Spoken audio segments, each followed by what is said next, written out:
ሰላም ጤና ይስጥልኝ የተከበራችሁ አድማጭ ተመልካቾቻችን እንደምሰነበታችሁ። ጠፍቶ አላቂ ነው የሚለው የሀገራችን ሰው። አዎ ጠፍቼ ከርሜ ነውና ብቅ ያልኩት አንዳንድ የፕሮግራሜ ተከታታዮች ምን ነው ጠፋሳ እያላችሁ በጠየቃችሁበት ሰዓት ነው እንደገና ቆይቼም ቢሆን የተገኘሁት ለማለት ነው። እድሜ ለብልጽግናው አፍቃሪ ኮምፓስ ሚዲያ ሰሞኑን በደግም ባይሆን ሲያነሳሳ ነበርና በዚያ አስታውሰናል ያለኝ አንድ ወዳጄ ካልሰማው ግን ስማው ብሎ ላከልኝ። በደግም ባይሆን ብሎኛል። በደግም ባይሆን ያለኝን ወድጄዋለሁ። አመስግኖኝ አሊያም አድንቆኝ ቢሆን ጉዴ ውርደቴም ነበር። በዘመነ ወያኔ እዚህ ዋሽንግተን ዲሲ አካባቢ የነበረ አንድ የሬዲዮ ፕሮግራም አዘጋጁ በአንድ ዝግጅቱ በስድብ እያነሳ ሲጥለኝ ሰምቼ ይሄ ሰው ምን ብየው ነው ምን ሆኖ ነው እንደዚህ የስድብ ናዳ የሚያወርድብኝ ብዬ አንድ ወዳጄን ብጠይቀው የዚህን ለሆዱ ያደረ ጋዜጠኛ ነኝ ባይ ማንነትና ምንነት ያውቅ ስለነበር ታዲያ ምሸገረህ ቢያመሰግንህ ነበር መጥፎ ነገር አለኝ። የመጥፎ ነገር ሲነሳ ብዙ ሰዎች በክፉ የሚያነሱት ወይም ደግሞ የሚጠሉትን ብቻ ሳይሆን ወደ እነሱ ለመሳብ የሚያደርጉት ነገር ነው። የመጥፋቴ ነገር ብዙ አስታወሰኝና ለዛሬ ወደ አቀድኩት ጉዳይ ሳልገባ ጊዜ ወሰድኩ። ይቅርታ። የብልጽግና ካድሬዎች አለቃቸው ባስለመዳቸው መሰረት ይኸው እንዲህ አጀንዳ ይሰጡንና እዛና እዛ እንድንረግጥ ያደርጉናል። ጊዜያችንንም ይበሉልናል። እና ስለጠፋሁም በማይረባ ነገር ጊዜ ስለወሰድኩም በድጋሚ ይቅርታ እየጠየቅኩ ዛሬ ወደ አዘጋጀሁት ጉዳይ እገባለሁ። በዩናይትድ ስቴትስ ኮንግረስ የተካሄደ ሂሪንግ ማለት ምስክርነት የሚሰማበት ወይም የማሰማት ፕሮግራም ነበር ባለፈው ሰኞ። እኔም የመገኘት አጋጣሚ አግኝቼ ነበርና በምን ጉዳይ ምን ነጥቦች ተነሱ፣ ሂሪንጉ እንዲካሄድ ያመቻቸው ማን ነው ወይም እነማን ናቸው፣ እነማንስ ተሳተፉ የሚሉትንና ተዛማጅ ወይም ተጓዳኝ የሆኑ ነጥቦችን በማንሳት ከሁለት እንግዶቼ ጋር እወያያለሁ። አብራችሁን ቆዩ። ፕሮግራሙን ሰብስክራይብ፣ ላይክ፣ ሼር እያደረጋችሁም እስከ ፍጻሜው ተከታተሉ። ከመሸጋገሪያ ሙዚቃችን በኋላ ከእንግዶቼ ጋር እመለሳለሁ።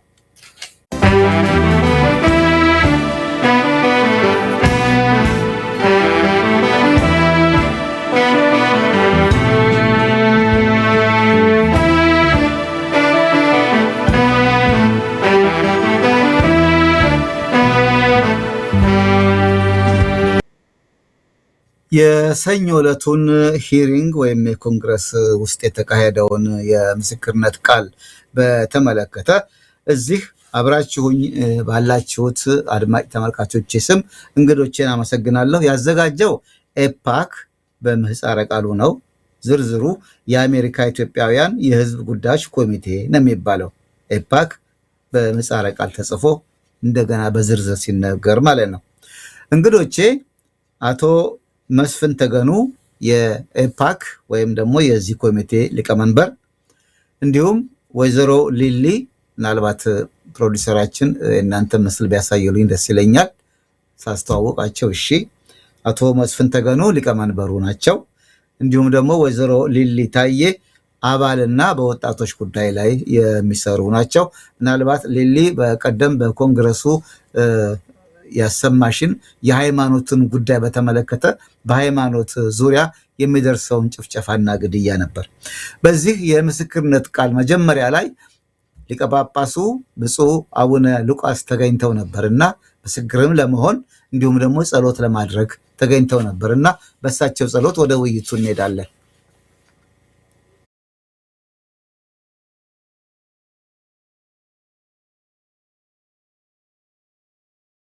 ዛሬ ትልቁ ደስ ያለኝ ነገር ቢኖር ህዝች የነጻነት ሀገር ቤተ መንግስቷ ገብተን አዳማጭ አግኝተን ሰሚ ኑሮን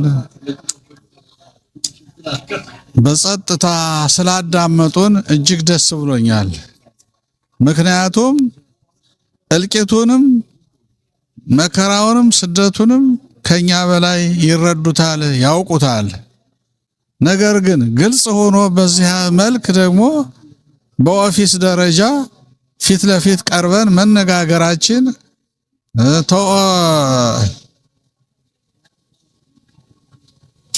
ተኮንግረስ ፊት ቀርበን ስንነጋገር አዳማጭ አግኝተን ተመልካች አግኝተን ያቀረብነውን ሁሉ ስለታየልን ይሄ በጣም አስደስቶኛል እና መልካም ጊዜ ነው ያሳለፍነው። አሁን የቤተ ክህነቱ መግለጫ ምንም አይነት ጠገና ሊያደርግም ምንም አይነት እንትን እዛው መልሶ እዛው የሞይ ለቅሶ መልሶ እንደሚባለው ነው። በየቀኑ መግለጫ ምንም ውጤት የለውም። እኔም አስተላልፍልም እንትን ህዝቡ ራሱን በራሱ ያድን ነው የሚሆነውን ነገር። ይሄው በውጭ ሆነን እየታገልነ ነው። ይሄ ነው እንትን እንጂ ምንም ቤተ ክህነቱ ዋስትና አይሰጠውም። የወረቀት ጋጋታ ምንም እስካሁን የታየ ነገር ነው። ሰሚ በሌለው እሪ በከንቱ የሚባል አዲስ አበባ ሰምተህ ታውቃለህ አይደል? እሪ በከንቱ መንግስት በሌለበት ዳኛ በሌለበት ፈራጅ በሌለበት ሀገር ጩኸት ምንድነው ትርጉሙ? አመሰግናለሁ። በነገራችን ላይ በዚህ የምስክርነት የመሰማት ፕሮግራም ላይ በመገናኛ ብዙሃን በኩል ወይም ከሚዲያ በኩል ኢትዮ ቤተሰብ ተገኝቶ ነበር። እንዲያውም የብፁዕነታቸውን ቃለ ቡራኬ ከዛ ሚዲያ ነው የወሰድኩትና በዚህ አጋጣሚ ኢትዮ ሚዲያን አመሰግናለሁ። ሌሎች ምስሎችም ከዛ ላይ መውሰድም በዚህ አጋጣሚ ይገልጣለሁ። ምናልባት የምትከታተሉ ሰዎች የኢትዮ ቤተሰብን ሎጎ ስታዩ ምናልባት አዲሱ ሚዲያ ነው ወይ እዛ ሄደው እንዳትሉ ከዛ ተውሼ ነው የተጠቀምኩት። ሁለታችሁንም እንግዶችን አመሰግናለሁ፣ አቶ መስፍን እንዲሁም ደግሞ ወይዘሮ ሊሊ። እስቲ ይሄ የኢትዮ አሜሪካውያን ህዝባዊ ጉዳዮች ኮሚቴ ምን ይሰራል? ከዚህ ቀደም ብዙ ጊዜ ተደጋግሞ ተገልጧልና አንዳንድ መረጃ ተደጋግሞ ቢገለጥ አይከፋም። ለምን ሰው በአእምሮው እንዲቀረጽ በደንብ እንዲገነዘበው እምነቱን እንዲያውቅ ነውና እንደው ዝም ብሎ አንድ አፍታ ተነግሮ ከሚቀር ተደጋግሞ ቢገለጥ ምንም አይደለም። ከአቶ መስፍን ጀምራለሁና እንደው ባጭሩ እስካሁን ድረስ ያደረጋችሁትን ዋና የኢትዮጵያን ጉዳይ የተመለከተ ቁም ነገር ገልጠህልን የሰኞ ዕለቱ የሂሪንግ ፕሮግራም ምንድነው? እሱን እዛ ሂሪንግ እንዲደረግ እንዲደመጥ ያሳሰባችሁት መነሻ ዋናው ምክንያት ምንድነው? እዛ ላይ በምን ዓላማ ነው የተነሳችሁትና እሱንም በመግለጥ እንድጀምርልኝ ለአንተ እድሉን ሰጣለሁ። መጀመሪያ ከዛ ወደ ሌሊ ይሄዳል። እሺ፣ አመሰግናለሁ አቶ አዲሱ። የኢትዮጵያን አሜሪካን ፐብሊክ አፌርስ ኮሚቴ ወይም የኢትዮጵያውያን አሜሪካን የህዝብ ጉዳዮች ኮሚቴ የተቋቋመው ከተቋቋመ 4 ዓመት ሆኖታል።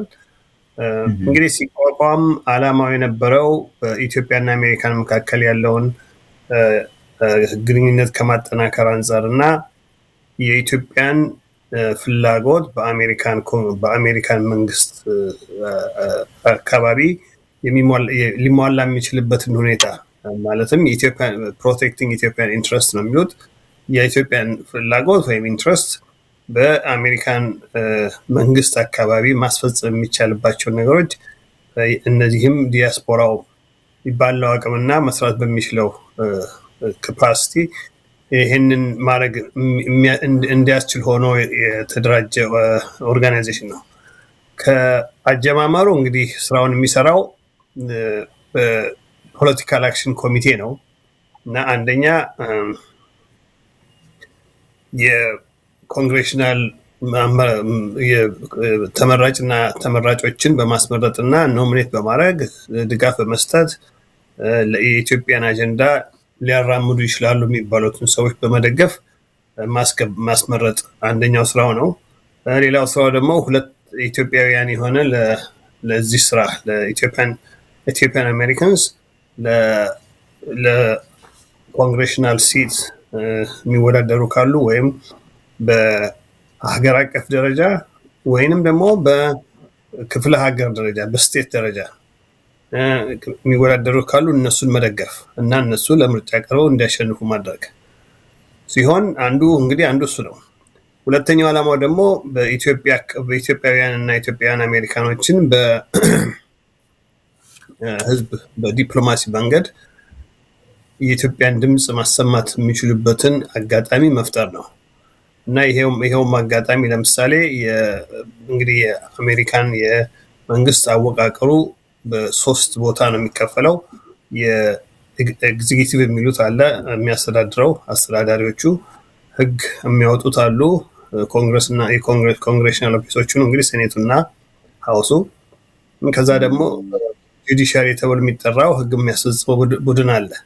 እነዚህ ሁሉም ሶስቱም ቡድኖች የተለያየ የሆነ የራሳቸው ኃይል እና የራሳቸው ስልጣን አላቸው። ሶስቱም የተለያየ ኢንዲፔንደንትሊ የራሳቸውን ስልጣን ያላቸው ናቸው እና ከሶስቱም ጋር መነጋገር እና መገናኘት ያስፈልጋል እና የኢትዮጵያን አሜሪካን ፐብሊክ አፌርስ ኮሚቴ ወይም ኤፓክ የዲፕሎማሲውን በሚመለከት የዲፕሎማሲ ስራውን ለመስራት ከዲፕሎማሲ ስራውን ከሚሰሩት ከስቴት ዲፓርትመንት ሰዎች ጋርም ግንኙነት ያደርጋል። ከዛ ጋር ከነሱ ጋርም ጠንከር ያለ የስራ ግንኙነት አለው። እንግዲህ ይሄ እንደዚህ ሁኔታውን ይሄን ይመስላል። በአጠቃላይ ባለፉት 4 ዓመታት የመጀመሪያውን 2 ዓመት እንግዲህ በሰሜን ኢትዮጵያ ውስጥ የነበረው ጦርነት ላይ የአሜሪካን እና የምዕራባዊ ድጋፍ ከኢትዮጵያ ጋር አይደለም የሚል ስጋት ላይ ስለነበርን እሱን ማስተንፈስ ነበረ። በጣም ኢፌክቲቭሊ እሱን ለማድረግ ተችሏል። በዘመኑ ጸረ ኢትዮጵያ ህግ ናቸው የምናያቸው ወይም ጸረ ኢትዮጵያ ተመራጭ ናቸው የሚባሉ ሰዎችን ከቢሮ ሁሉ ለማስወጣት ችለናል። ከዛ በኋላ ደግሞ የኢትዮጵያ መንግስት በህዝቡ ላይ በዞረበት ጊዜና በተለይም በአማራው ህዝብ ላይ ጦርነት ከከፈተ በኋላ ሁኔታውን በሰፊው ከማስረዳቱ አንጻር በኢትዮጵያ በተለያዩ ክፍለ ሀገራት የሚደረገውን የህዝብ ላይ በመንግስት የሚደርሰውን በደል፣ የድሮን ጥቃት፣ የሃይማኖትን በሚመለከት የሚደረገውን በደል እና እንዲሁም የሪፖርተሮችን መታሰር፣ የፕሬስ መጥፋትን ጠቅላላ ያለውን ሁሉ ሁኔታ በተለያየ ደረጃ ለኮንግሬሽናል ቢሮዎቹ ከማሳወቁና ከማስተማሩ አንጻር ብዙ ስራ ሲሰራ ቆይቷል እና እንዲሁ በአጠቃላይ ባለፉት 2 ዓመቶች ብቻ ይሄ በአማራው ህዝብ ላይ እና እንዲሁም በተለያየ የኢትዮጵያ ግዛቶች የሚደረጉት ጸረ ህዝብ ተግባሮች በተጋጋሙበት ጊዜ ከ200 በላይ የሚሆኑ ስብሰባዎች ከኮንግሬሽናል ተወካዮች ጋር አድርገዋል እና በአጠቃላይ የሚሰራው ስራ ይሄን ይመስላል። ብዙ ተግባራትም ባለፉት 2 ዓመቶች ተከውነዋል ማለት ነው። መልካም። እንደው ቅድም እንደገለጥኩት ይሄ እንግዲህ አጠቃላይ ኤፓክ ስለሚያከናውናቸው ስራዎች ነው። ምናልባት አብረህ እንድትመልስልኝ የፈለግኩት ሰኞ ዕለት ይሄን የምስክርነት ቃል እንዲሰጥ እቅድ ያወጣችሁት በምን ተነሳሽነት ነው? ኢትዮጵያ ውስጥ በየጊዜው እናንተ የምታረዙት ያያረጋችሁ ነው። ነገር ግን ደግሞ ህዝብን መጨቆን፣ ግድያው፣ እስራቱ፣ መፈናቀሉ አንድ ጊዜም አላባራም። ምናልባት እናንተ እስካሁን ድረስ የምታደርጉት ነገር ምን ውጤት አስገኘ ቢባል ምናልባት መልሱ ምንድን ነው? ይሄ አንድ ነገር ነው። ግን ቀደም ሲል እንድትመልስልኝ የፈለግኩት የሰኞውን ሄሪንግ ምን ቀሰቀሰው? በምን ምክንያት ነው ሰኞ እንዲደረግ ያቀዳችሁት? ኦኬ፣ እንግዲህ ወደ ሰኞ ሄሪንግ ከመሄዳችን በፊት እስካሁን ስትሰሩ የነበረው ምን ውጤት አመጣ ላልከው፣ ጥሩ እስካሁን የተሰራው እንዳልኩት ቅድም ብዬ በሰሜን ኢትዮጵያ የነበረው ጦርነት በሚፋፋምበት ጊዜ 3 ህጎች ኢትዮጵያ ያለውን ችግር፣ መከራ፣ ግድያ ሲያስቆም ምናልባት አላየንም ብትባሉ ምን ትላላችሁ ለማለት ነው። ይቅርታ ገባኛ፣ ወደዛ ልሄድ ነው። 3 እንግዲህ ቆይ ቀደም ያለውን እንነጋገርና 3 ህጎች ለማቆም ተችሏል። በዚህ የአሜሪካን መንግስትን የኢትዮጵያ ጸረ ኢትዮጵያ የሆነ ህግ ያረቁ የነበሩ ኮንግረስማን ማለት ነው እስከሚባሉትን ሰው ከቢሮቸው ለማስወጣት ተችሏል። 4 ሰዓት የሞላ በአውሮፕላን የታጀበ ዲሞንስትሬሽን ያደረግነው ክልላቸው ውስጥ ገብተን እንግዲህ እነሱ በጣም ኤፌክቲቭ የነበሩ ስራዎች ናቸው። የሁለተኛው ትግል ከተጀመረበት ጊዜ የአማራውን ህዝብ የመጨረሱን ውጊያ እና ከዛ ጋር ተያይዞ የመንግስት መቀየር የአዲሱ መንግስት መምጣትን አያይዞ በተጀመረው ትግል እንግዲህ ብዙ ልፋት ብዙ ድካም ተደርጓል። እንግዲህ በአጋጣሚ ሆኖ የአሜሪካን ፖሊሲ በውጭ ጉዳይ ውስጥ በውጭ ጉዳይ የፖለቲካል የውስጥ ጉዳይ ውስጥ የመግባት ፖሊሲያቸውን ቀይረዋል። በአሁኑ ጊዜ እንደምታውቁት ሴኩሪቲ እና የኢንቨስትመንት ኢንትረስት ነው ያለን። የሴኩሪቲያችንን የሚነካ እና ደግሞ ለፕሮስፐሪቲ የሚሉት ወይም ኢንቨስትመንት ለማድረግ የሚያስችለን ሁኔታ ላይ ብቻ ነው ፎከስ የምናደርገው ስላሉ ለሂውማኒታሪያንን በሚመለከት ሲደረግ የነበረው ትግል እንዳለፈው ጊዜ ኢንተርቬንሽኒስት የመሆን ፍላጎት የሌለው ግሩፕ ስለሆነ አሁን ያለው ኢሚዲየትሊ የሚፈልገውን ያህል ውጤት ማምጣት ያለማስቻል ሁኔታ እያየን ነው። ይሄ እንግዲህ ማለት ትግሉ ወይም ድካሙ መቀጠል የለበትም ማለት ሳይሆን የሰዎች አመለካከት የሰዎች አስተሳሰብ በዛ ላይ ደግሞ በዓለም ላይ ያለው ተጨባጭ ሁኔታ በጋዛ በተለያየ ቦታ በዩክሬን በመናምን ያለው ሁኔታ ተጨምሮ የኢትዮጵያን ሰቆቃ ወደ ኋላ ያደረገበት ሁኔታ አለ። ይሄንን ወደፊት ማስመጣት መቻል የህዝቡ ጉዳይ እኛ የምንሰራው ስራ ይሄን ወደፊት ማምጣት ነው። በአጠቃላይ ግን የኤፓክ ሜምበሮች ብቻ ሳይሆን ጠቅላላ ኢትዮጵያን አሜሪካንስ ዲያስፖራው በአጠቃላይ ይሄ ነገር የህዝብ ድምፅ በአንድ ጋር ሆኖ ወደፊት ሊያመጣ እንደሚችል በመረዳት በመተባበር ማድረግ የሚገባው ነገር ነው። ከፍተኛ ግፊት የሚፈልግበት ደረጃ ላይ አሁን ያለ ነው እና ከዛ አንጻር ነው እንግዲህ አሁን ይሄንን አይነት ግፊት ለመፍጠር የሚቻለው አንድም እንደ ሃውስ ሪዞሉሽን 937 አይነቶቹን ወደ ፍሎር እንዲመጡ በማድረግ ነው። አንድ የዩናይትድ ስቴትስ ኮንግረስ በጣም ብዙ ስራ አላቸው። ሰዎቹ ብዙ ነገር የሚያወጣ አለ፣ ብዙ ነገር ይወያያሉ። በዛ ላይ ደግሞ እንደምታውቁት የዓለም ሁኔታ ተደበላልቋል። እዚህ ሀገር ውስጥም ብዙ ችግር አለ እና ከዚህ ሁሉ ድምፅ በላይ ነው እኛን አዳምጡን የምንለው እና ይህንን ለማድረግ የሃውስ ሪዞሉሽን የአሜሪካን ኮንግሬስ መድረክ ላይ እንዲቀርብ ማድረግ ሜጀር አኮምፕሊሽመንት ነው። ራሱ ሪዞሉሽኑ ተጽፎ በመንግስት ደረጃ የአሜሪካን ኮንግሬሽናል መሪዎች ይሄ ችግር ኢትዮጵያ ውስጥ አለና ይሄ ሪዞሉሽን መታየት አለበት እንዲሉ ማድረስ ተችሏል። እንግዲህ ይህንን አንድ ዓመት ተኩል በላይ ስንገፋው የነበረው ነው። ባለፈው አድሚኒስትሬሽን ነበር የጀመርነው። ባለፈው አድሚኒስትሬሽን ሳይሳካልን ቀረ። በዚህ በአዲሱ አድሚኒስትሬሽን ግን ተሳክቷል። እንግዲህ ይሄ ምን ለውጥ አመጣ ላልከው ይሄንን በመጀመሪያ ሰዎቹ የኮንግሬሽናል ሊደርስ ችግሩ አለ ብለው ማመን አለባቸው። ችግሩ ካለ ደግሞ ምንድነው መፍትሄው የሚለውንም ላይ እንዲደርሱ ማድረግ ያስፈልጋል። ይሄ ሪዞሉሽን ወደዛ እየወሰደ ነው ያለው እና ይሄ እንግዲህ ትልቅ ስራ ነው ትልቅ አኮምፕሊሽመንት ነው ብለን ነው የምናምነው። ለምን ሰኞ ለታ ይሄን ሂሪንግ ወይም ብሪፊንግ ነው የሚባለው ብሪፊንግ ሁሉ ለማድረግ ያስፈለገ ለተባለው እንግዲህ አንድ ሪዞሉሽን ፕሮግራማችሁ ወደፊት ነበር ገና ነበርና ቀደም ብላችሁ ሰኞ አስደረጋችኋልና ምን አጣዳፊ ነገር ምንድነው የመጣው አጣዳፊ ለማለት ነው? እሺ አይ ኖ አክቹአሊ ይሄንን እንግዲህ ሪዞሉሽኑ የወጣው በነሐሴ መጨረሻ ላይ ነው እና በጃንዋሪ ውስጥ ለፓርላማው ሲቀርብ ከፓርላማ ሄደን ከአንድ 20 ከሚሆኑ ኮንግሬሽናል ሊደሮች ጋር ስብሰባ አደረግን ጃንዋሪ ውስጥ እና ፌብሩዋሪ መጀመሪያ ላይ አይ ቲንክ ፌብሩዋሪ ውስጥ ነበር ይሄንን በጣም በረዶ የነበረበት ዊኬንድ ነበረ ልናደርግ የነበረው ፌብሩዋሪ 2 ነው መሰለኝ እና በረዶ ጣልና ከዛ ወደ ማርች 2 ተቀየረ እና ማርች 2 ይሄንን እንግዲህ ይሄ ሪዞሉሽን በዚህ ዓመት ማለፍ ስላለበት ሪዞሉሽን ለማሳለፍ ምንድነው ማድረግ የሚያስፈልገው? አንድ እያንዳንዱን ኮንግረስማን ይሄን ለዚህ ኃላፊነት ያለውን ሰው በየቢሮው ይሄዱ ላቤ ማድረግ ያስፈልጋል። እሱን ነው የመጀመሪያ ጃንዋሪ ውስጥ ብዙ ስራ የተሰራው እሱን ነው።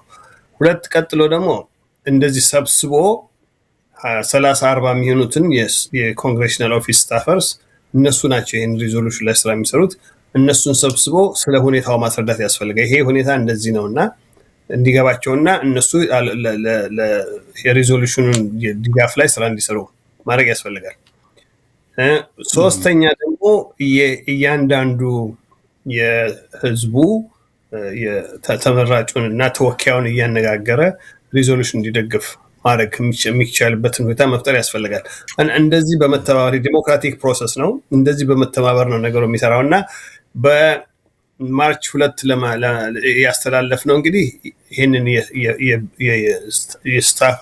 የኮንግሬሽናል ስታፈርስ ወይም የቢሮ ውስጥ ይሄንን ኃላፊነት ላይ በሌጅስሌቲቭ ኃላፊነት ላይ የሚሰሩትን ሰዎች ለእነሱ ብሪፊንግ ወይም መግለጫ ለመስጠት ነው ማለት ነው እና ይሄኛው እሱ ራሱ ያው የዛው የኮንግሬሽናል ኦፊስ ውስጥ አዳራሹን እንዲይዙ ተደርጎ በዛው በኮንግሬሽናል በሜምበሮች ኃላፊነት እነሱ ናቸው የሚጋብዙት። በእነሱ ኃላፊነት ያ ስብሰባ እንዲካሄድ ተደርገዋል ማለት ነው። መልካም። እንደው አልፎ አልፎ በኮንግረስ የተሰጠውን ምስክርነት በሚካሄድበት ጊዜ ያለውን ስዕል በኢትዮ ቤተሰብ ትብብር ምስሉን እያሳየን ነው። እዚህም የምናየው አርሲ ውስጥ የተገደሉ ሰዎች አስክሬን በተርታ ተቀምጦ ሰው ብዙ ጊዜ አይቶታልና ያንን የምናሳየው። ወይዘሮ ሌሊ ወደ አንቺ ልምጣ። እንደው እስካሁን ድረስ ስለቆየዎች በጣም አዝናለሁ። ይሄውና አሁን አንቺ እዛ ኮንግረስ የምትሰጪው ምስክርነት እየታየ ነው። ነገር ግን ባይሰማም አንቺ በአካል እዚህ ስቱዲዮ ስለተገኘሽ ትገልጪልናለሽ።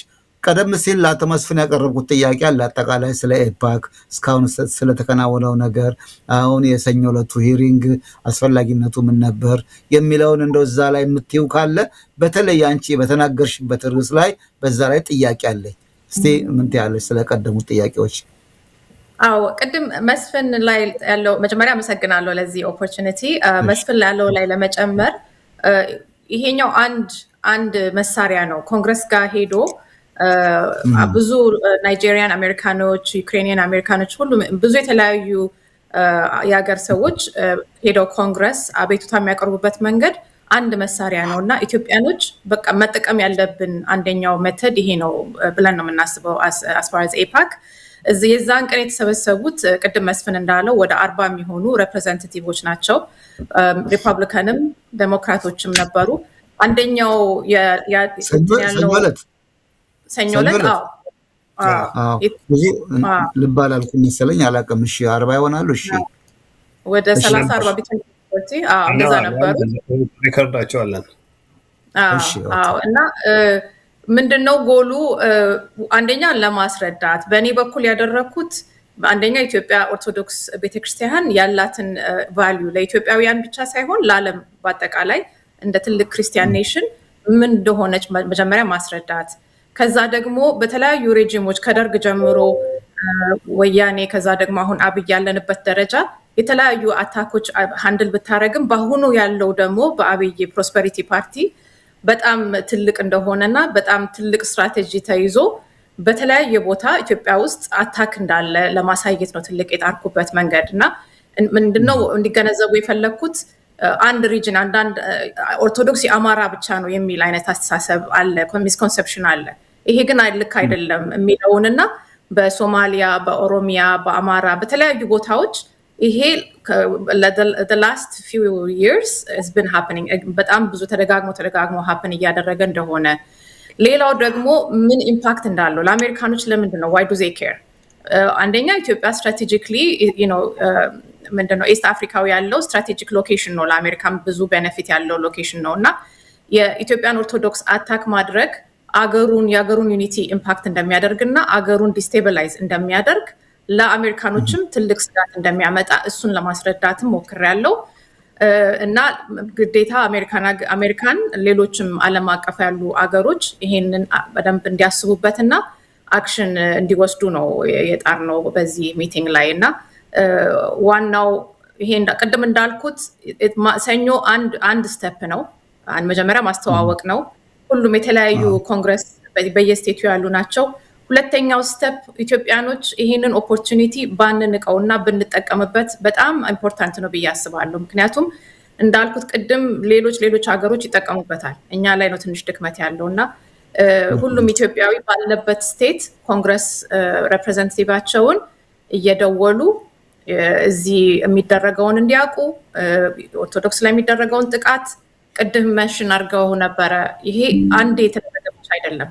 አሁን ለምሳሌ እኛ ሚቲንጉን ስናዘጋጅ አርሲ ውስጥ ከኦክቶበር እስከ ኖቬምበር የነበረውን ነበር ያሰብነው።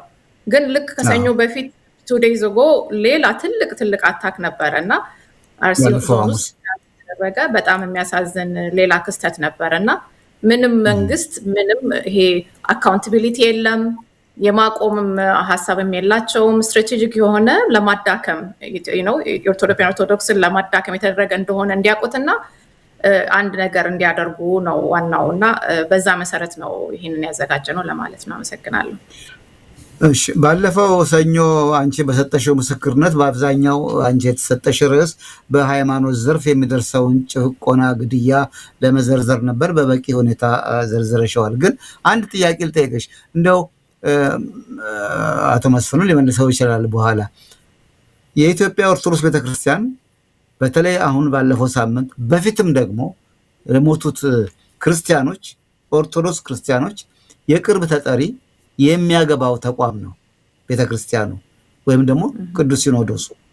አሁን በዚህ በቀደም ባለፈው ሳምንት በተካሄደው ጭፍጨፋ ሲኖዶስ ያወጣው መግለጫ በጣም ማሳዘን አይደለም፣ ያሳፍራል። ለምን? መንግስት ሰላም ለማምጣት ጥረት ጀምሯል፣ ያንን እንዲያጠናክር እንፈልጋለን። እኔ የምለው ጥረት ተደርጓል ማለት በጣም የሚገርም እንደው ሊሊ ከቤተ ክህነት ሲኖዶሱ ያወጣው መግለጫ ለማግኘት እድል አግኝተሻል? አይተሽዋል? እንደው ካየሽው እዛ ላይ ከእናንተ አንጻር ምን አስተያየት አለሽ? አዎ፣ በጣም እንዳልከው በጣም ያሳዝናል። ይሄ ትልቅ ችግር ነው እና በቀላል መታየት ያለበት አይደለም። በኦርቶዶክስ መሪዎች አንጻር የምንጠብቀው ህብረተሰቡ የሚጠብቀው ማን እንዳደረገ መንግስት ይሄንን ያጠፋውን እንዲታወቅና ትክክለኛ እርምጃ እንዲወሰድ ዲማንድ ማድረግ ነው ያለበት ቤተክርስቲያን ሊደርሽፑ። ያ እናየው ጭራሽ ይሄ ዲሚኒሽ የማድረግ ነገሩን በቀላሉ እንዲታለፍ የማድረግ አሁን ብቻ ሳይሆን በተደጋጋሚ የምናየው በጣም ትልቅ ድክመትና ጭራሽ በቃ እንዳይታወቅ ዝም ብሎ እንዲታለፍ የሚደረግ ነገር ነው። ግን ይሄ በጣም የሚያሳዝን ነው።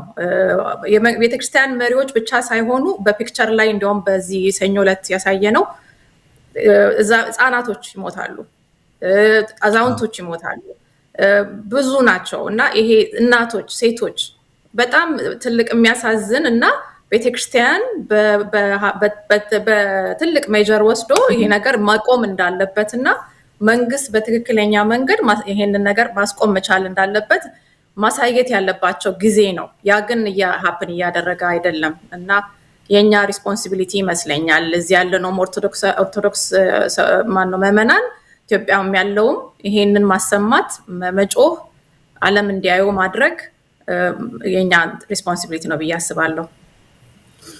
እኔ የሲኖዶሱ አባላት ወይም ሊቃነ ጳጳሳቱ በእውነቱ እንኳን አባሎቻቸው ተገድለውና እንደውም የማይሆን ነገር በቤተክርስቲያኒቱ ላይ ሲሰነዘር እንኳን ቢቆጡ የሚሰሙ ናቸው። ቀላል ነው በምሳሌ ለማስረዳት። አሁን ባለፈው ሌላ ሲኖዶስ ሊቋቋም ነው ሲባሉ አገር ይያዝልን አሉ፣ ጥቁር እንልበስ አሉ፣ ጥቁር አስለበሱ። እንግዲህ ምንድን ነው ይሄ? በስልጣናቸው በቦታቸው ላይ የሚተካ ሰው ሊመጣ ሲል ያን ያህል እርምጃ ሄደው አገሪቱን በእግሯ ነው ያቆሟት። መንግስት ናብይ ናቸው ያስቆሟቸው። የምን ጥቁር መልበስ ነው በአገር ደህና ተብለው ፈርተው ህዝቡ ሊወጣ ሲል ያስቀሩት እነሱ ናቸው። ጥቁር የለበሰው ከስራ የቀረው ከስራ እንደተባረረ እስካሁን አልገባም። ቤተ ክርስቲያን አጠገብ ታቦተ ህጉ ቆሞ የሚረሸኑ ሰዎች እኮ አሉ። አንድ ነገር አልተወሰደም፣ እርምጃ አልተወሰደም። ምንድነው? እዚህም ያለነው የኦርቶዶክስ እምነት ተከታይ ነን የምንል በአጠቃላይ ደግሞ የኢትዮጵያ ጉዳይ ያገባናል ምን እዚህ ያለን ሰዎች ወተን ለመሰለፍ ተቃውሞ ለማሰማት እንኳን አልቻልንም። ቅድም አንቺም እንዳልሽው አቶ መስፍንም እንዳለው ይሄንን በኮንግረስ የሚካሄድ የምስክርነት ሁኔታ ልንጠቀምበት ሲገባ እዛን እንኳን እንጠቀምበትም መኖሩንም ሁሉም ማናቅ ሰዎች አለን እና በዚህ በኩል በጣም ከባድ ነው። እንደው የቤተ ክህነቱ መግለጫ ተባለው ተመስፍ ምናልባት በዛ ነገር በተለይ ባለፈው ሳምንት አሁን ወደ 30 ምናምን ነበር አሁን እስከ 40 ደርሶ እንደው አላቀ የሞቱት ሰዎች በየጊዜው ቁጥሩ እየጨመረ ነው። ቤተ ክህነቱ ግን መንግስት ጥሩ ነው እርምጃ ክትትል እያደረገ ነው ቀጥሉበት በዛው ነው ያለው እንጂ አቁሙ ግድያ የፈጸሙ ለፍርድ ይቅረቡ እንዲሁን ህዝቡንም ተነስቶ ለና እንዳልኩት ነው የሚያሳዝን አይደለም የሚያሳፍር ነው ለኔ መቼም አቶ መስፍን እንግዲህ ይሄንን ለማስረዳት በተለይ ለፈረንጆቹ ለማስረዳት በጣም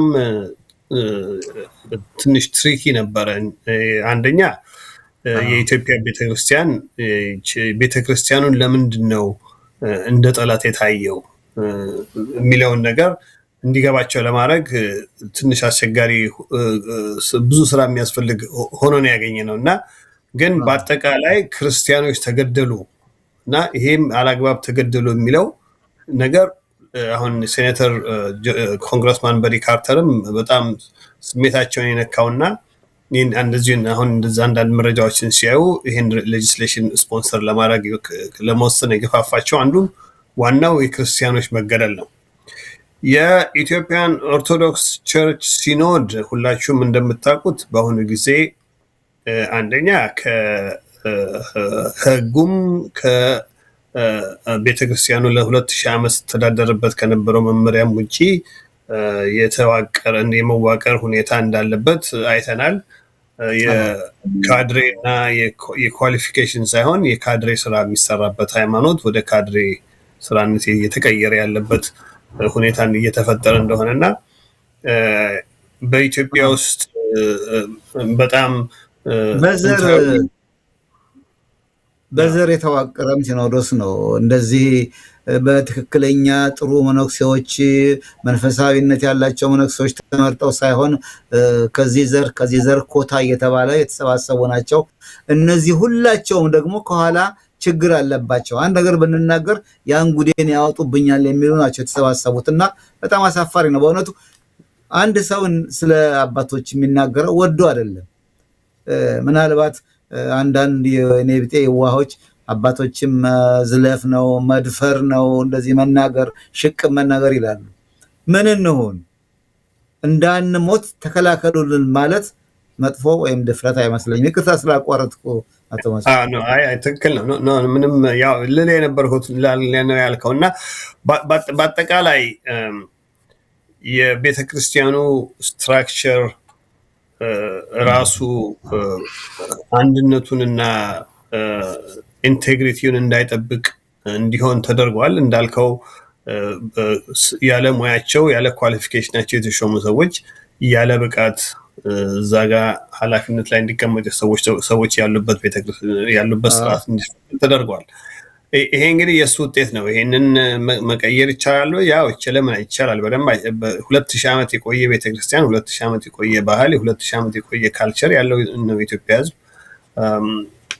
ይሄንን ሁኔታ የዛሬ 3 ዓመት ወይ ዛሬ 4 ዓመት የሆነ ሰው በኔ እንደመፈለገው አረጋዋለሁ ብሎ ለማበላሸት ሞክር ተበላሽቶ ይቀራል ማለት አይደለም።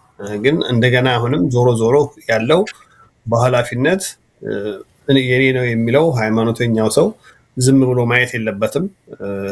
ይሄ የሁላችንም ኃላፊነት ነው። እንደ ሃይማኖትም እንደ ሀገርም ሁኔታውን የምናየው ሰዎች ያለን ኃላፊነት ነው ብዬ ነው የማምነው። አድማጭ ተመልካቾቻችን የምትከታተሉት አዲሱ ሚዲያን ነው። የምንወያየው ከኤፓክ ሊቀመንበር አቶ መስፍን ተገኑና ከሌላው አባል በተለይም ወጣቶችን በተመለከተ ቅስቀሳና ንቃት በመስጠት የምትታወቀው ወይዘሮ ሊሊ ታዬ ሁለቱ ናቸው እንግዶቼ።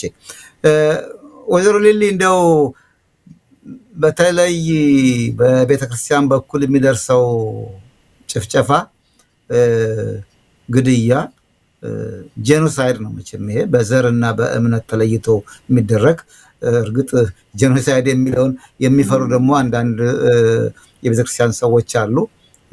ምን አለ እንግዲህ ፍርሃት ችግር ነው፣ ከዛ ማስጣል አይቻልም። ነገር ግን ይሄንን በአርሲ የተካሄደውን የአሁኑንም ሆነ ወደ ቀደሙን ጥቃት አይተሻል፣ ታውቂያለሽ። ስለሱም ሰኞ ዕለት በሰጠሽው የምስክርነት ቃል ገልጠሻል።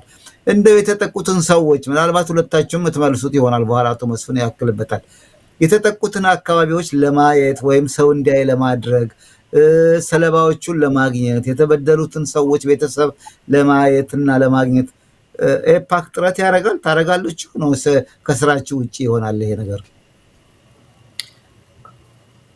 ይሄ አሁን ባለንበት ሁኔታ እዛው ኤፓክ ሜምበሮች እዚህ ነን ያለነው፣ አሜሪካን ሀገር ነን ያለነው እና እዛ ቦታ ሄዶ ለማየት አሁን ባለበት ስቴጅ መንግስትም የሚያስገባን አይመስለኝም። መስፍን እንግዲህ ኮሬክት ሄዶ ቼክ ለማድረግ ግን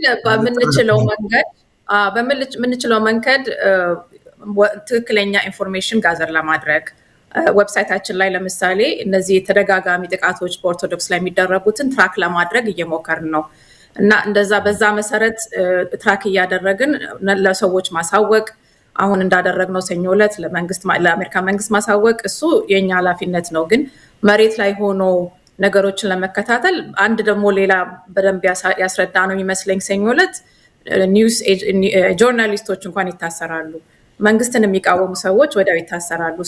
በቀላል ይሄንን ኢንፎርሜሽን ለማግኘት እንደማይቻልም ተናግረናል የዛን ቀን እና ብዙ ጊዜ በሰው ነው የሚታወቀው አይደለ? አንድ ሰው ደውሎ በሌላው መንገድ ደግሞ መንግስት የሚያደርገው ሶሻል ሚዲያ አካውንቶችን መዝጋት እንደሚያደርግ ይሄ ትዊተር ምናምን ፌስቡክ የመሳሰሉትን እንኳን በትክክለኛ ኢንፎርሜሽን ኮሌክት ለማድረግ እንዴት ከባድ እንደሆነ ሁሉ አስረድተናል። እና እዛ መሬት ላይ ወርደን ለኢንፎርሜሽን ቬሪፋይ ማድረግ ባንችልም ብንችለው መንገድ ትክክለኛ ኢንፎርሜሽን አጣርተን ትራክ ለማድረግ እንሞክራለን። አይ ዶንት ኖ መስፍን የምጨምረው ካለ እዚህ ላይ። እኔ ልክ ነው። ጥያቄን እንደሆነ ማስተካከል አለብኝ። በአካል ሄዳችሁ ለማለት አይደለም። ለነገሩ በሐሳብ የነበረው ሳስቀምጠው ጥያቄን አበላሽቻለሁ፣ ይቅርታ ጠይቃለሁ። መንገድ አለ ወይ? ሌላም ወኪል አድርጋችሁ የተጎዱትን ለመርዳት አውቃለሁ። እናንተ በጎ አድራጊ ድርጅት አይደላችሁ። የሰብአዊ መብትን ጉዳይ በተመለከተ ነው በአብዛኛው የአሜሪካና ኢትዮጵያን መልካም ግንኙነት ሊቀጥል የሚችለው ይሄ ቢሆን ነው የሚለው ይሄን ነው የምትሰሩት። ግን እንዲያው ምናልባት በእንዲህ አይነት ነገር በወኪልም ይሁን በተዘዋዋሪ መንገድ እንጂ እንኳን እናንተ እኛ ከአቅማችን የምንወደው ሀገራችን ለመሄድ የማንችልበት ሁኔታ ነው ያለው እና እሱ ይገባኛል። እሺ አቶ መስፍን እንግዲህ ባለፈው ጊዜ አንዳንድ በአፋር አካባቢ እንዲሁም የመሳሰሉ ችግሮች ሲኖሩ አንዳንድ ነገሮች ለማስተባበር የሞከርንበት ጊዜ እና ኤፌክቲቭሊም የተደረገ ነገር አለ። እንደዚህ አይነት ነገሮች በሚደርሱበት ጊዜ ጋዜጠኞች እንሄዳለን፣ ፍላጎት አለን፣ ማየት እንፈልጋለን የሚሉ አንዳንድ የውጭ ጋዜጠኞች ሲኖሩ እነሱን በረታታት ምናምን የተሞከረበትም ወቅት ነበር። ግን ሁሉም የሴኩሪቲ ነገር ስላለ እና የእሱ ሁኔታ ስላለ ችግር አለ። ግን በአጠቃላይ መረጃው ከያለበት ቦታ ከብዙ ቦታ ተንጠባጥቦም ቢሆን ይደርሳል እና እሱን መረጃ እሱን አሰባስቦ አንድ ቦታ ላይ እንዲጠናቀርና በአንድ ቦታ ሴንትራላይዝ እንዲሆን የማድረጉን ስራ እየሰራን ነው። አሁን ሊሊ እንዳለችው ዌብሳይታችን ላይ ብትሄዱ የኢትዮጵያን ኦርቶዶክስ ቸርችን ሰቆቃ ዶክመንት አድርገነዋል እና በዛ ውስጥ በአንድ ክሊክ እያንዳንዱን የተደረገው ነገር እና እንደዚሁ አርቲክሎች በምናወጣበት ጊዜም እንደዚሁ ለኮንግሬሽናል ብሪፊንግም ሆነ ለስቴት ዲፓርትመንት ጋር ንግግር ውይይት በሚደረግበት ጊዜ እንደዚሁም ለዋይት ሀውስ የሃይማኖት ክፍል አንዳንድ መረጃዎች ለመላክ በሚያስፈልግበት ጊዜ እነዚህ ነገሮችን አንድ ቦታ አሰባስበናቸዋል።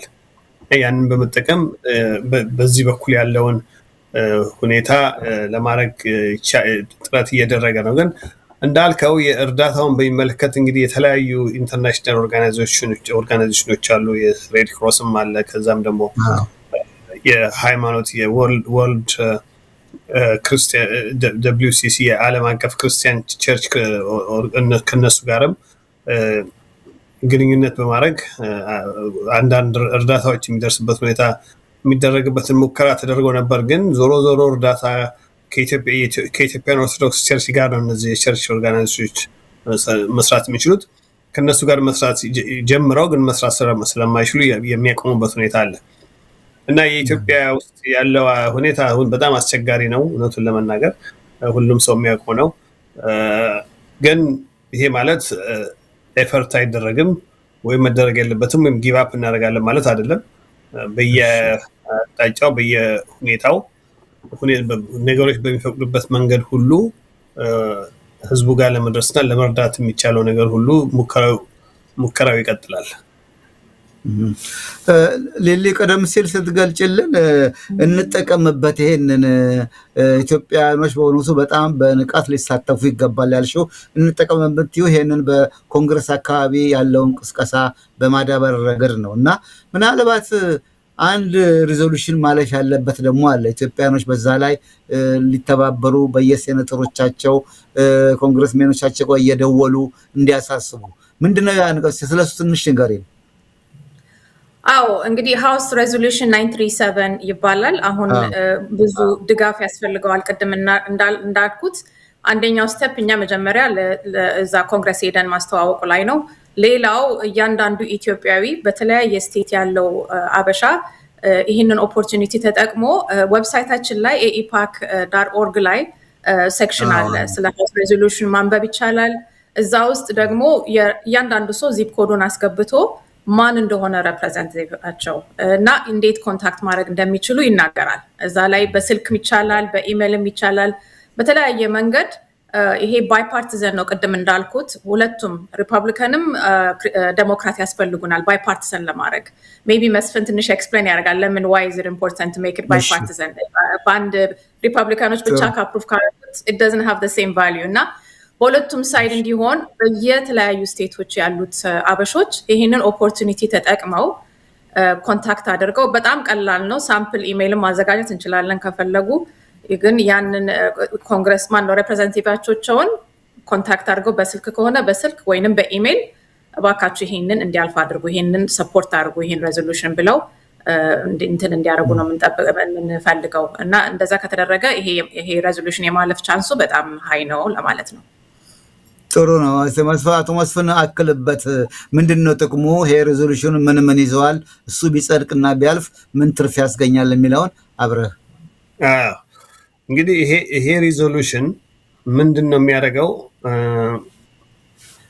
አንደኛ በኢትዮጵያ ውስጥ አሁን አለ ያለውን አሁን ስንነጋገርበት የነበረውን በሃይማኖት ላይ የሚደርገውን ጭቆና፣ በነፃ ፕሬስ ላይ እየተደረገ ያለውን መርገጥ፣ ቀጥሎም ደግሞ የፖለቲካል ሊደርስ እና ፓርላሜንታሪያንስን ሳይቀር ሁሉ ሪፖርተሮችን ሳይቀር እስር ቤት ከቶ የማሰቃየቱን አስመልክቶ ከዛም ደግሞ አልፎ በኮራፕሽን አገሩን ያው እንደዚህ ያለበት አናፎርደብል የሆነ ሁኔታ ተፈጥሮ ሰው እንደዚህ አይነት ችግር ውስጥ እንዲገባ የማድረጉን ሁኔታ እያይዘው ከዛ ደግሞ ይሄ በአጠቃላይ ያለው አገር ውስጥ ያለው መመሰቃቀል እና ከዛም ዘርን ያንተራሰት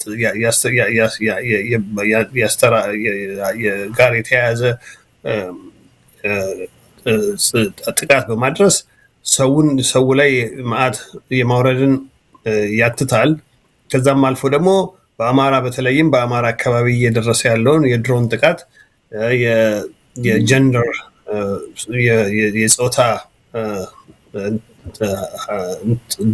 ጥፋት እና ያን የመሳሰሉትን የመንግስት ኃጢአቶች ኃላፊነት የጎደለው እና ብቃት የሌለ መንግስት መሆኑን የሚያሳዩ ተግባሮችን በሙሉ ያትትና እነዚህ በሙሉ በአሁኑ ጊዜ እየተፈጸሙ ስለሆነ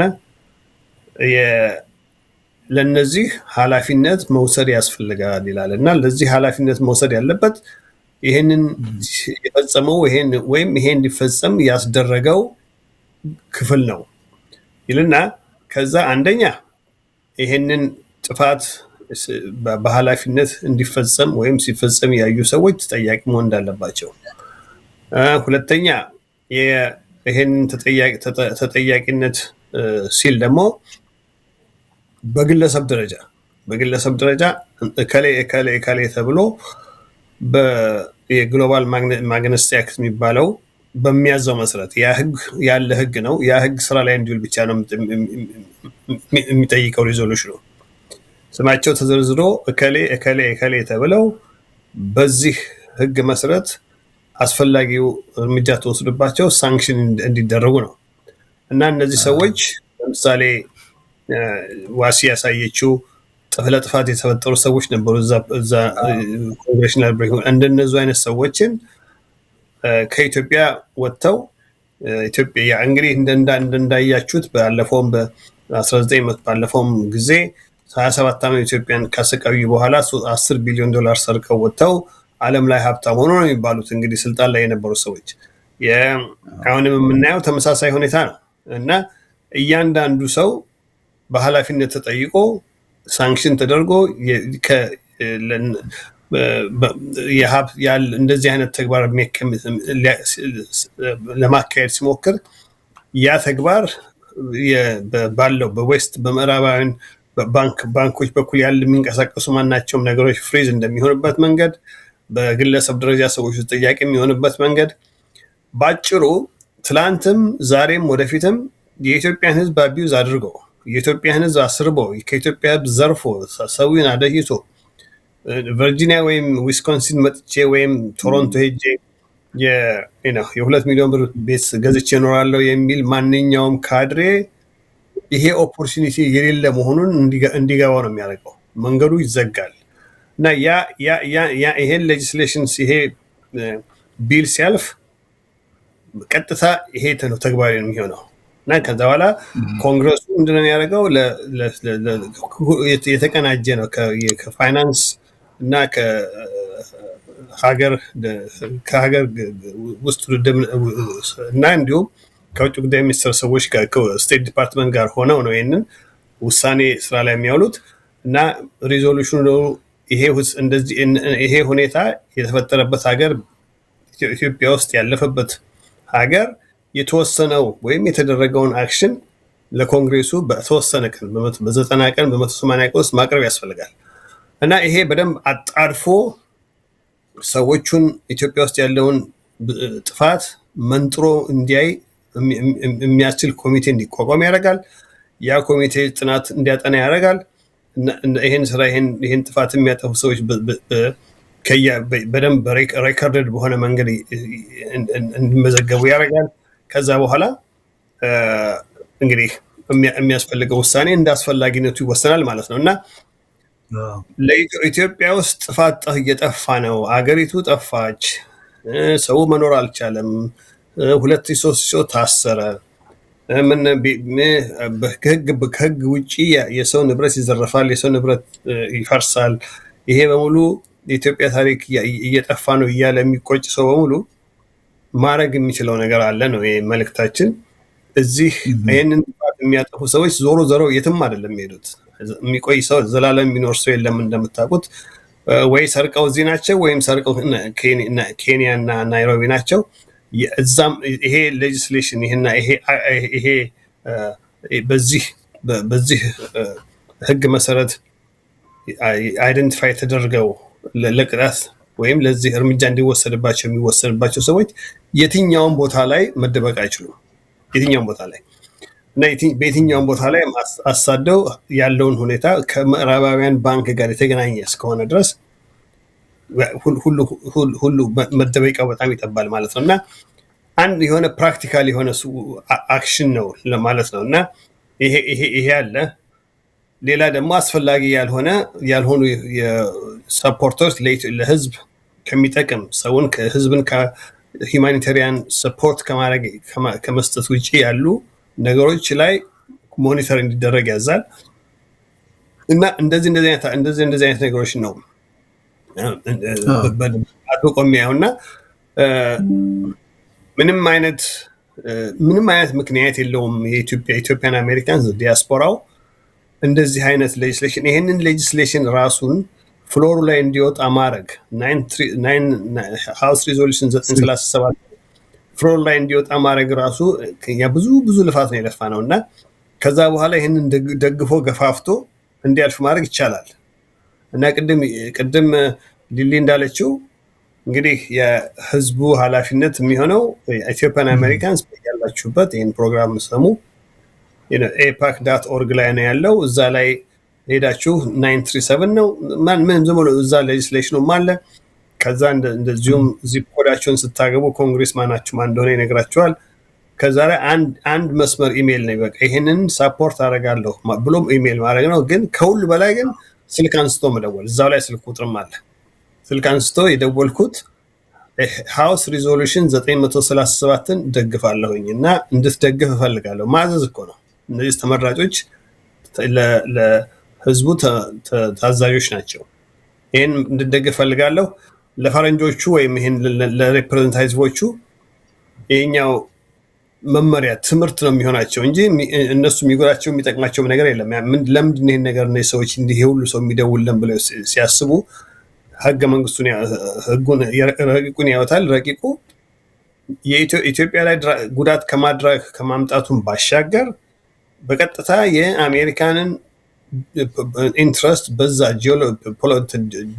በዛ አካባቢ ላይ በቀጥታ የሚነካ ስራ ሊሰራ የሚችል ነው ኢትዮጵያ ዲስቴብላይዝ ልትሆን የምትችልበት ሁኔታ መፈጠሩን የሚያሳስብና ለዚሁም ጉዳይ የአሜሪካን ኮንግረስ አክሽን እንዲወስድ የሚጠይቅ መሆኑን ያያሉ እነሱ ይሄ ሪማይንደር ነው ለነሱ እንዲያዩት ህዝቡ የሚያደርገው የኛ ህዝብ የሚያደርገው ሄይ እንደዚህ አይነት ሌጅስሌሽን አለ ሂዱና ተመልክታችሁ ሰፖርት እንድታደርጉ ፈልጋለሁ ነው ማዘዝ ነው ምንም አይደለም I demand that you support this እና ጥሩ እንደሱ ነው ነገሩ ጥሩ ነው እንግዲህ እሺ እንጨምራለን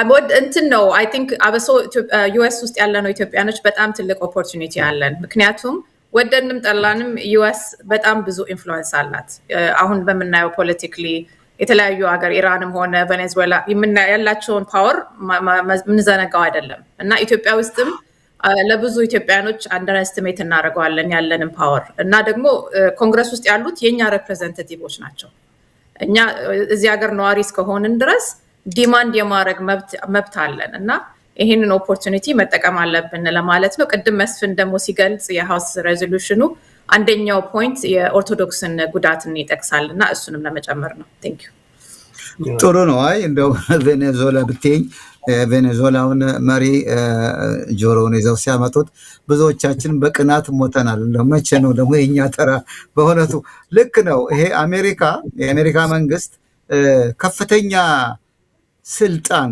ጉልበት አለው ወደድንም ጠላንም ነገር ግን አሁን ይሄንን ሪዞሉሽን 937 ለማሳለፍ እንደተባለው እናንተ ኤፓክ ዌብሳይት ላይ ገብቶ አንድ መስመር ነው እንደተባለው ይሄንን ሪዞሉሽን ደግፋለሁ እንዲያልፍ የሚል ነው ደግሞ አሜሪካ ኢትዮጵያውያን ይሆን ብዙ ነን እዚህ ግን እንደ ብዛታችን ምንም አንሰራም ቅድም አቶ መስፍን ገዳዮቻችን ጨቋኞቻችን ብር ዘርፈው ወይ እዚህ ወይ ኬንያ በዚሁ አይናችን ስራ አሉ እኮ በወያኔ ጊዜ ሲገሉን ሲያስገድሉን የነበሩ ሰዎች እዚሁ ዋሽንግተን አካባቢ ቁጭ ብለው እንደፈለጉ ይቀመጣሉ ሚዲያ ከፍተው የሚሰሩ ሰዎች አሉ ለብልጽግና አገሩ የነጻነት ሀገር በመሆኑ ምንም ማድረግ አይቻልም ነገር ግን በሐሳብ መቋቋምና ልንታገላቸው ይገባል ማንም የሚያደርግ የለም ምን አጣላኝ የሚል ነገር ነው ያለውና ከኃላፊነት ሸሽተን ኢትዮጵያ ውስጥ ለሞቱ ሰዎች ዝም ብለን ከንፈር መምጠጡ ምንም ጥቅም የለውም እና ወተን መናገር አለብን አስፈላጊ ሲሆን ተሰልፈን ወተን ድምጽ ማሰማት አለብን የአሜሪካ መንግስት ሊያረግ የማይችለው ነገር የለም ህጋዊም ሆነ ከህግ ውጪ ሊያረገው ይችላል ያንን ጫና መፍጠር አለብን ምናልባት እንደማጠቃለያ አቶ መስፍን የምትነግረኝ ካለ ተነግረኛለህ ግን አንድ በየስንት ጊዜው ነው የኮንግረስ ሂሪንግ የሚካሄደው ለማን ነው የምትነግሩት ደግሞ አሁን ብዙ ሰው አላየሁም በቀደም ከዚህ ቀደምም አይሄዱም አልሰማንም አላወቅንም ይባላልና ምናልባት ማንም ሰው ገብቶ ለማድመጥ ምስክርነት ለመስጠት የሚችልበት ሁኔታ ከሆነ ቀደም ብሎ ሰፋ ያለ ማስታወቂያ በየአብያተ ክርስቲያናቱን ቢነገር ብዙ ሰው ሊከታተልና ሊሄድ ይችላልና እሱንም እንደው ጨምረህ ብትገልጥልኝ። ከዛ ማጠቃለያ ሊልም ካለች ትነግረኛለች። አይ ጥሩ። እንግዲህ አንድም ያው እንዳልከው የህዝቡ ድምፅ ለመስጠት በኦርጋናይዝድ በሆነ መንገድ ነው የሚቻለው። ለሱ ደግሞ ኤፓክ በጣም ኦርጋናይዝድ በሆነ ሁኔታ ነው ይህን ስራ እየሰራ ያለው እና ባለፈው 4 ዓመታት ውስጥም እንደው ከፈለግነው በላይ ነው ልምድ ያካበት ነው። እኛ ኤፓክ ሀሳባችን የነበረው ያለፈው 2 ዓመት 3 ዓመት በአማራ ህዝብ ላይ የተጀመረው ጦርነትን አስመልክቶ በኢትዮጵያ ላይ የወረደው በኢትዮጵያን ኦርቶዶክስ ቸርች ላይ የወረደው መዓት ይወርዳል ብለን አላሰብንም። የሰሜኑ ጦርነት ሲያልቅ ወደ ብልጽግና፣ ወደ እድገት፣ ወደ ዲቨሎፕመንት፣ ወደ ኢንቨስትመንት ላይ ፎከስ ያደረገ ፕሮጀክት ላይ የአሜሪካን ካምፓኒዎችን እንዴት ቴክኖሎጂያቸውን ወደ ኢትዮጵያ ትራንስፈር አድርገው ኢትዮጵያ የምትበለጽግበት መንገድ ላይ ፎከስ እናደርጋለን ነበር። እድላችን እሱ አልሆነም። እንደገና ሌላ ጦርነት ተጀመረ እና አሁን ይሄንን ሁኔታ ማቆም ቅድም ያልከውን ነገር በሙሉ በስትራክቸር በሆነ መንገድ ማድረግ ይቻላል እና www.apac.org የሚል ዌብሳይት ነው ያለን። ብዙ ሰው ያውቀዋል። እዛ ላይ ገብታችሁ ሬጅስተር ብታደርጉ አንደኛ ኢሜይላችን ይደርሳችኋል፣ ወርሃዊ ኒውስሌተራችን ይደርሳችኋል። ይሄ አሁን ያልካቸውን ነገሮች ስብሰባዎች የሚካሄዱበትን ሁኔታ አንዳንድ ብሪፊንጎችም ሲኖሩ ሂሪንጎችም ሲኖሩ እነዛን ሁሉ ሁኔታዎች መቼ እንዴት እንደሚደረጉ መስማት ይችላሉ። ከዛም በላይ ደግሞ አብሮ ፓርቲሲፔት ማድረግ የሚችሉበት ሁኔታ አለ እና እሱን አንድ ለማስተዋወቅ ነው። እንደዚህ አይነት ብሪፊንጎች እንደ አስፈላጊነቱ ይካሄዳሉ። አሁን እንደ ሁኔታው የላቢንግ ስራ ውድ ነው፣ አስቸጋሪ ነው፣ ኤክስፔንሲቭ ነው፣ ብዙ ጊዜ ይፈልጋል፣ ሰውም ይፈልጋል እና እሱን ሁሉ አብረን ኮኦርዲኔት እያደረግን ነው የምናደርገው እና ግን የህዝቡ መተባበር እስካለበት ድረስ ምንም ከባድ የሚሆን ነገር የለውም እና እንደው ቅድም ሊሊ እንዳለችውም ሁሉም ሰው ባለው ሁሉ እንትን የሀገር ኃላፊነትን መወጣት የሚቻለው በጣም ቀላሉ መንገድ ሄቪ ሊፍቲንግ የሚባለውን ነገር የሚያደርግ ሌላ ግሩፕ ስላለ ፓርቲሲፔት ማድረግ የሚቻልበት ሁኔታ ስላለ ይህን ማድረግ ነው የምለው። በተረፈ ግን ስለሰጠህን እድል አመሰግናለሁ። እግዚአብሔር ይስጥልኝ። ወይዘሮ ሊሊ ምናልባት የወጣቶቹም ኃላፊ ስለሆንሽ በወጣት በኩል ያለውን ከእነሱስ ምን ይጠበቃል? አንቺ የማጠቃለያ ሀሳብ ካለሽ በዛ እንደመድማለን። ታንኪ እሺ፣ ቴንኪዩ በጣም በወጣቶች በኩል ብዙ እርዳታ እንፈልጋለን። በኤፓክ ዩዝ ብዙ ኦፖርቹኒቲ አለ ብዬ አስባለሁ። ልጆቻችን ያሉት እዚህ ሀገር ስለ ሀገራቸው ስለ ኢትዮጵያ ማወቅ አለባቸው። ከዛ ደግሞ ምን ሀፕን እያደረገ እንደሆነ ምን እየተደረገ እንደሆነ ኢትዮጵያና ለሀገራቸው መቆም ኮንግረስ ሄዶ መጠየቅ ለነሱ እንዲያውም ይቀላቸዋል። እኛ ከኢትዮጵያ ላይ መጣ ነው ይልቅ እነሱ ቋንቋውንም ምኑንም በደንብ ያውቁታል እና በደንብ አስረድተናል ስለ ሀገራቸው፣ ስለ ሂስትሪ፣ ስለ ኢትዮጵያ ለምን መቆም እንዳለባቸው ምን እየተደረገ እንደሆነ። አንፎርቹኔትሊ ሲኤንኤን፣ ቢቢሲ በደንብ አያሳይም። አሁን አርሲ ላይ የተደረገውን የሚያሳያቸው ፕሮግራም የለም። ስለዚህ ኤፓክ ዩዝን ሀሳባችን ወደፊት ለማጠናከር እና ሞር ወጣቱን ኤዱኬት እያደረግን እዚህ ኢትዮጵያዊነት ላይ እንዲሰሩ ለኢትዮጵያ ያገባናል እንዲሉ በየቦታው የሚደረገውን አማራ ክልል፣ ኦሮሚያ፣ ኤቭሪዌር የሚደረገውን ልክ አይደለም ብለው እንዲጮሁና ኮንግረስም ገብተው እንዲጠይቁ ብዙ ኦፖርቹኒቲ አለና መስፍን እንዳለው ዌብሳይታችን ላይ ገብተውም እናግዛለን ብለው ሌሎችም ልጆቻቸውን ፓርቲሲፔት እንዲያደርጉ ኢንከሬጅ እንዲያደርጉ በዚህ አጋጣሚ ማሳሰብ እወዳለሁ። በጣም አመሰግናለሁ። በጣም ጥሩ ነው። እንደውም ኤፓክ አንድ ሚዲያ መክፈት አለበት። ስለዚህ ወጣቱን እዛ አስገብተን በዛ በኩል ደግሞ እየነገርን እየመራን ለማገዝ ፈቃደኞች ነን ሁላችንም። እግዚአብሔር ይስጥልን። ከኤፓክ አቶ መስፍን ተገኑ፣ ወይዘሮ ሊሊ ታዬ በጣም አመሰግናለሁ። አድማጭ ተመልካቾቻችን ከሁለቱ የኤፓክ አባላት ጋር ያደረግነው ውይይት ይህን ይመስላል። መነሻ የሆነን ባለፈው ሰኞ ኮንግረስ ውስጥ የተካሄደውን የምስክርነት አሰጣጥ ስነስርዓት በተመለከተ ምን ተገኘ፣ ምን ተስፋ አለ የመሳሰለውንና ወደፊትስ ምን ይጠበቃል የሚለውን ነው የተወያየ ነው። ሁለቱ እንግዶች እንዳሉት ኤፓክ ድረገጽ አለው www ኤፓክ AEPAC ነው .org ገብታችሁ ሁሉ ነገር አለው። ስብሰባ መቼ እንደሚደረግ፣ ሂሪንግ መቼ እንደሚኖር፣ ኤፓክ ምን አስተዋጽኦ እንዳረገ ከናንተ ከኛም እንደሚፈልግ እዛ ላይ ስላለ እየገባችሁ ተሳተፉ። እስካሁን ድረስ ሰብስክራይብ፣ ላይክ፣ ሼር እያደረጋችሁ አብራችሁን ስለቆያችሁ እጅግ አድርጌ አመሰግናለሁ። በዚህ አጋጣሚ እንደገና የኢትዮ ቤተሰብ እጅግ አድርጌ አመሰግናለሁ። ብዙ ምስሎችን ከዛ ወስጃለሁና አመሰግናለሁ።